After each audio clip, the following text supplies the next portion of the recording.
Алғыс қан қызыл қызанаққа тойғаннан кейін Қасым мен Хасен шешесіне: "Апа, дәмді қызанақ бергеніңіз үшін сізге рахмет" деді. "Ол алғыстарыңды маған айтпаңдар, жақсы қызанақ өсірген үшін бақшаға айтыңдар."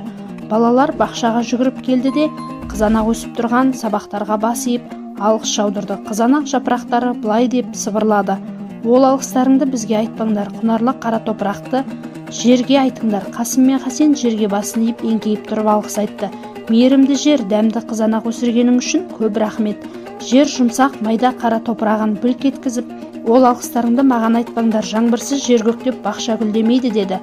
Қасым мен Хасен ауыл сыртындағы таудың басына шықты да: "Бұлт жақындаған кезде рахмет саған, жомарт бұлт, сенің мейіріміңе сусындаған қызанақты жеп біз рахаттандық" деп айқайлайды.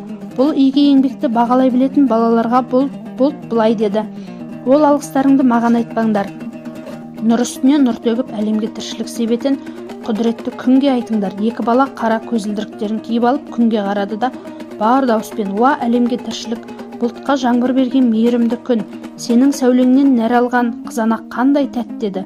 "Сол үшін саған көп рахмет" деді. "Ол алғыстарыңды маған айтпаңдар" деді күн күлімдеп тұрып.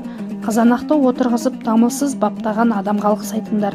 Қызанақты дәмдеткен адамның еңбегі. Қасым мен Хасен бақшаны баптап жүрген шешесіне жүгіріп келіп, екеуі жарыса алғыстарын айтып шықты. Шешесі күлімдеп тұрып: "Менің еңбегімді бағалағандарың үшін сендерге де рахмет. Өздерің де бақшаға жеміс өсіріп, ерінбей жалықпай күтіңдер. Ол өсіп өніп, өнім береді, еңбектеріңе жұрт сүйсініп, сендерге де алғыс айтатын болады" деген екен.